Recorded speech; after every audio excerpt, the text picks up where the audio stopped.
Yes, I think it is time to send the impeachment to the Senate and let Mitch McConnell be responsible for the fairness of the trial. All right, that's the Democratic chairman of the House Armed Services Committee, Congressman Adam Smith of Washington. Breaking with House Speaker Nancy Pelosi earlier this morning when it comes to withholding the articles of impeachment against the president. Joining us now, member of the Intelligence and Armed Services Committees, Independent Senator Angus King of Maine. Great to have you on the show this morning. So, Senator, do you agree? Is it time for Nancy Pelosi to send the articles of impeachment to the Senate?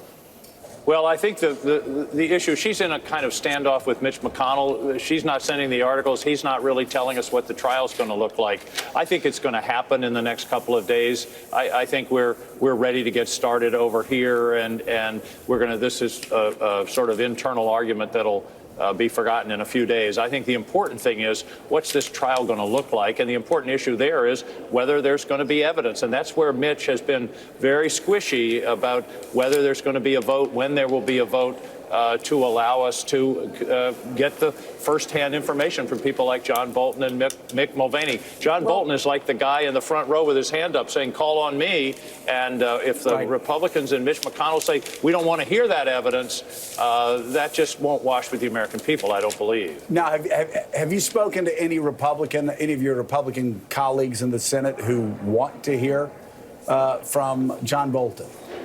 Well, I've gotten some sort of vague feelings that they do, but I think I don't want to overstate that. I think right now what it looks like, Joe, is that they're going to line up with Mitch on the first vote. They're going to say, you know, we're going to go ahead with the trial. We're going to start the trial. But at some point, procedurally, there has to be a vote. There will be a vote that'll come to the floor, and the Republicans are going to have to decide whether they want to vote in favor of having additional evidence or not. I mean, they've been saying for the past 2 or 3 months, it's all hearsay, it's all hearsay. And so here we have an opportunity to hear from the people with direct knowledge of what the president did and why he did it. And it's a little hard for me to think they're going to go home and say, you know, I'm not going to do this. It's like, you know, hear no evil, see no evil, and take no evidence. I frankly think there will be enough Republican votes at some point in the trial to bring forward the evidence, not only the witnesses, but also the documents and the history. We've already seen during this lull during the holidays of documents coming out that certainly don't bolster the president's case. So, Senator, you know, when you say there might be enough votes to compel testimony, but that Mitch McConnell is being squishy about whether or not certain testimony can come forward and information can come forward, you know, in this presidency, this White House has been known to completely stonewall and prevent information from coming forward. I just wonder, what choice does Nancy Pelosi have but to wait until she has a fair process that will clearly get information to the American people?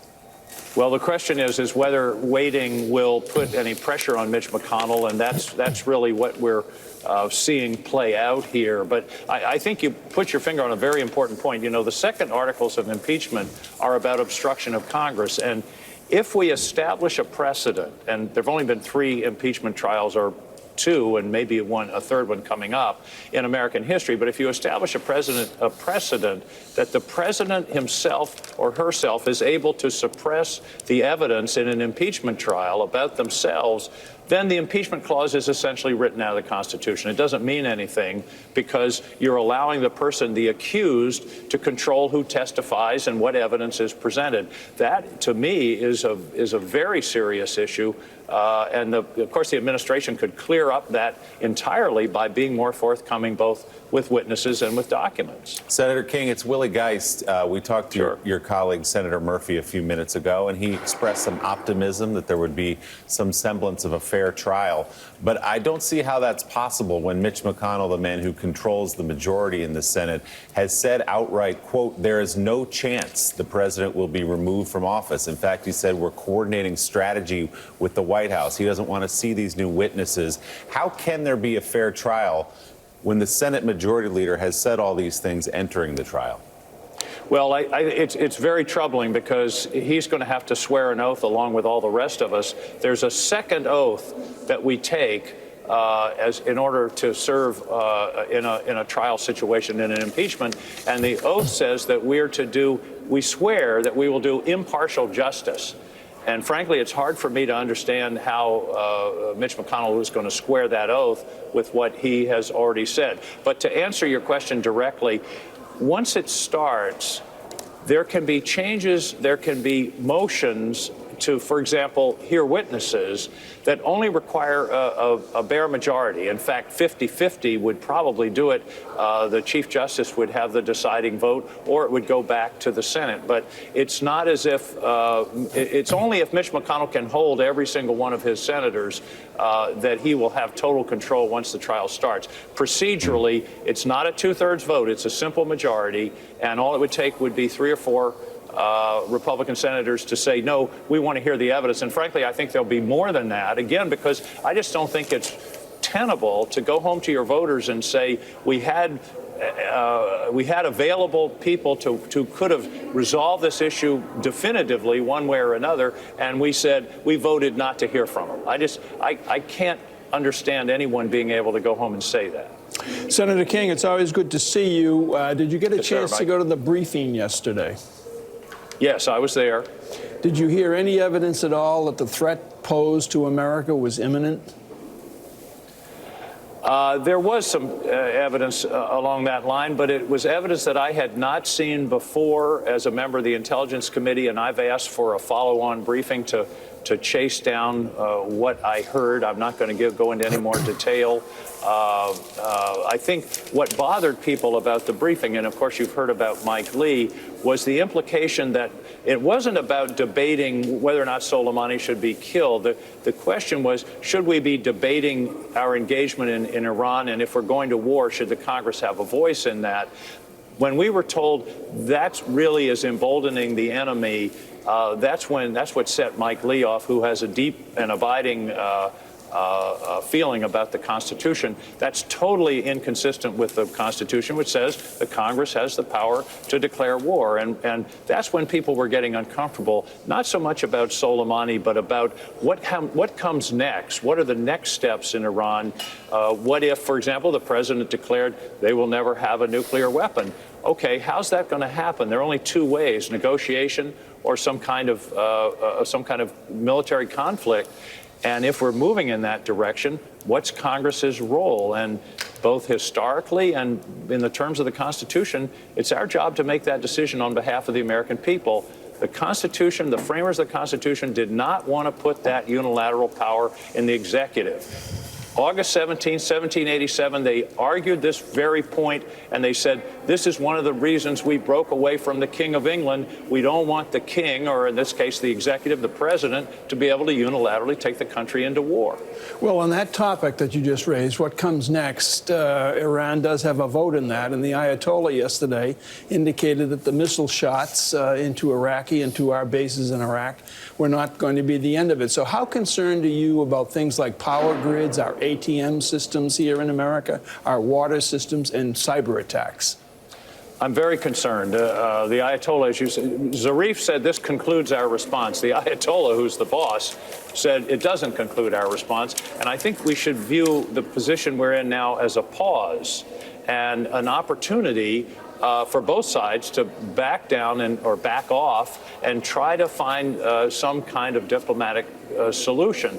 The president yesterday, his speech was it was two speeches. It was very bellicose and they're not going to have a nuclear weapon and all the bellicose rhetoric. And then at the end he talks about, but we want peace and Iran can be a great country. And so, sort of the question is, where do we go from here? Iran has some serious cyber tools that haven't been used in this conflict that are less easy to attribute, but could be very, very damaging to our country. So I worry. The other thing, Mike, that I worry about really is an accident. This is how World War I started. Ironically, it started with Archduke Ferdinand being shot. But then you have a series of misunderstandings. What if, for example, a Shia militia in Iraq that's aligned with Iran but doesn't get orders from Iran, a couple of guys decide to take out a group of Americans on the street or at a base. Then all of a sudden, we've crossed President Trump's red line, Americans have been killed, and we're into a cascading escalation into war. That's the concern. Now, hopefully, the taking out of Soleimani has established with the Iranians some deterrence, that they know that we're serious and we're going to be responding in a serious way. But, you know, we literally dodged a missile 24 hours ago. And if there had been American casualties, we'd be having a very different discussion this morning. And that gets back to, A, what is Congress's role? And B, how do we take advantage of this pause to bring peace to the Middle East and not to just sort of take 2 weeks off and then head back on the road to war? Right. So Senator, Mike Lee and Rand Paul, both Republicans, called the briefing yesterday one of the worst they've ever heard in their lives. Republicans Lindsey Graham and Marco Rubio basically said it was the most insightful diplomatic briefing that any Americans received since George Kennan's long telegram from Moscow. So you were there. You're an independent. Yeah. These Republicans can't agree between each other. Which was it? I hesitate to say it was the worst briefing. I don't think it was very effective. I didn't expect it to be. It was more, here's the administration's positions from the top people. Again, I don't want to get into any detail, but it was more, I wouldn't say political, but it was more policy than intelligence and based upon that kind of information. I didn't, like I say, I didn't expect it to be terribly persuasive. I want to say that there is one important point, though, that was made, and that is that the president reestablished a deterrence with Iran. That I think they've taken seriously. Their response indicated that they'd taken seriously. But we don't know. It's too early to tell what the long-term ramifications of this are. There are a lot of negative ramifications of killing Soleimani. Probably the most important is the unification of the Iranian people. The Iranian people were protesting the regime 2 weeks ago, and now they're protesting us. And it's hard to tell how long that will last. But if they are solidified against us, and if we get expelled from Iraq, that will mean it will have had long-term negative consequences. Ironically, our expulsion from Iraq is one of the things Soleimani wanted to do. All right, Senator Angus King, thank you very much for being on the show. Great to see you. Always a pleasure. Up next.